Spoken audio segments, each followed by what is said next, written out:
एक बार एक जंगल में एक शेर अकेला बैठा हुआ था। वह अपने बारे में सोच रहा था कि मेरे पास तो तेज़ धारदार मजबूत पंजे और दांत हैं, साथ ही मैं एक बहुत ही ताकतवर जानवर भी हूँ। लेकिन फिर भी जंगल के सारे जानवर हमेशा मोर की ही तारीफ क्यों करते रहते हैं। दरअसल शेर को इस बात से बहुत जलन महसूस होती थी कि सभी जानवर मोर की तारीफ करते थे। जंगल के सभी जानवर कहते थे कि मोर जब भी अपने पंख फैलाकर नाचता है तो वह बहुत सुंदर लगता है। यही सब सोचकर शेर बहुत दुखी हो रहा था। वह सोच रहा था कि इतना ताकतवर होने और जंगल का राजा होने पर भी कोई उसकी तारीफ नहीं करता।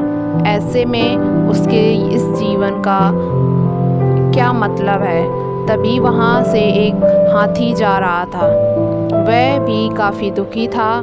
जब शेर ने उस हाथी को देखा तो उससे पूछा, तुम्हारा शरीर इतना बड़ा है और तुम ताकतवर भी हो, फिर भी इतने दुखी क्यों हो? तुम्हें क्या परेशानी है?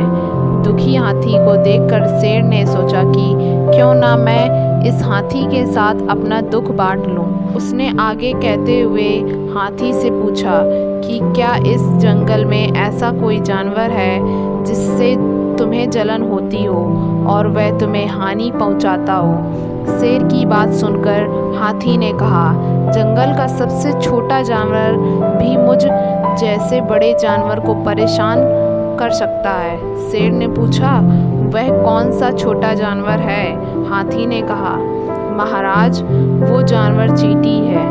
वह इस जंगल में सबसे छोटी है, लेकिन जब भी वो मेरे कान में घुसती है तो मैं दर्द के मारे पागल हो जाता हूँ। हाथी की बात सुनकर शेर को समझ में आ गया कि मोर तो मुझे चींटी की तरह परेशान भी नहीं करता है, फिर भी मुझे उससे जलन होती है।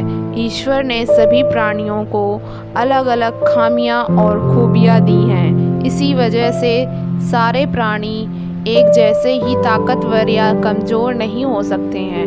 इस तरह से शेर को यह समझ में आ गया कि वह उस जैसे ताकतवर जानवर में भी खूबियों के साथ कमियां हो सकती हैं।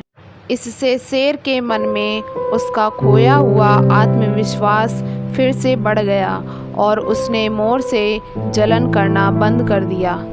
कहानी से हमें यह सीख मिलती है कि हमें कभी भी किसी की खूबी देखकर उससे नहीं जलना चाहिए, क्योंकि हम सभी में अलग अलग खूबियाँ और खामियाँ होती हैं।